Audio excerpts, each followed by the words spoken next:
S5. This is the build start off, where you gotta say to the start of this jack. I'm excited, and I just want to say I'm sorry to my bank account. Number one reason you want an aluminum skid plate under your S5 if you lower it, because these bolts go bye-bye. Pulled the plastic one off a couple days ago because you fucked it up. Sorry. So there's no introduction or tutorial on how to take the old one off. The bad boy skid plate we're installing, it is a ECS Tuning street shield with skid plate.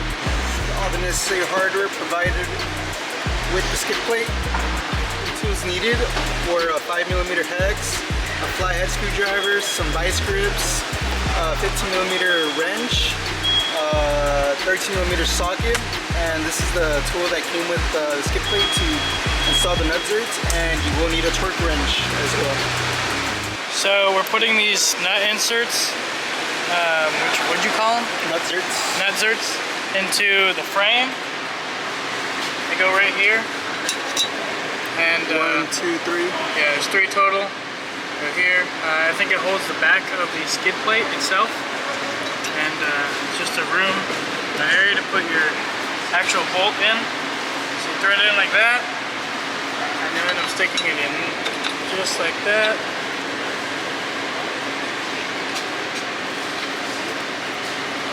You end up using the proper tools. Oh, there you go.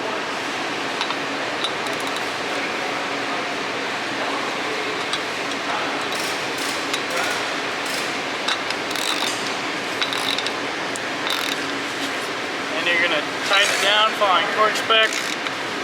22 Newton meters. Yep, this spec is roughly around 22 Newton meters.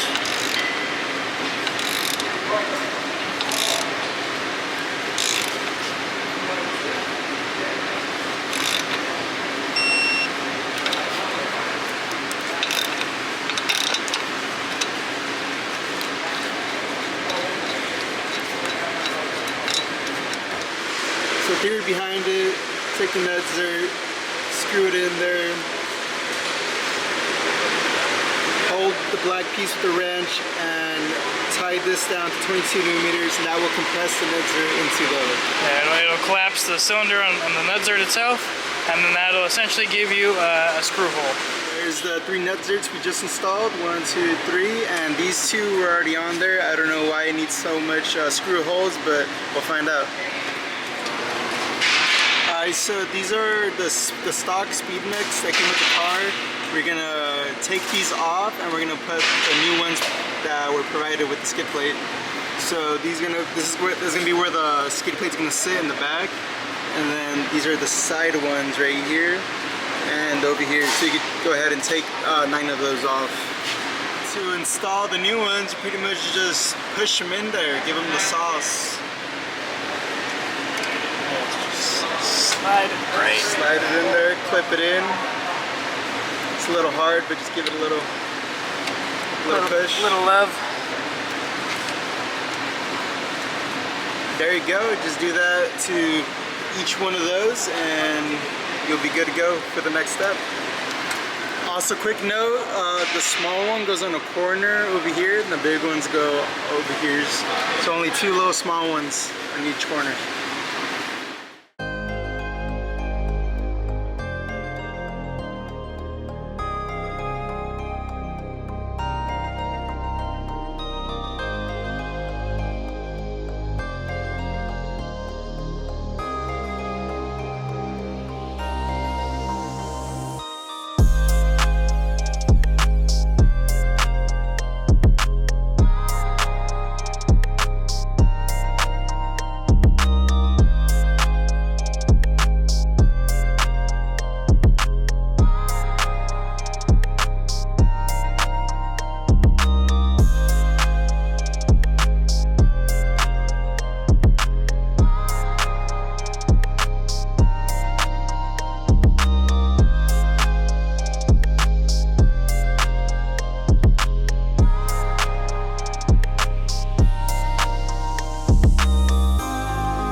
after you put the speed nuts on there, you could go ahead and get a buddy and help you put it on. So you pretty much what you're going to do is you want to slide it into this plastic underneath and line up the holes, and then bolt these up here as well.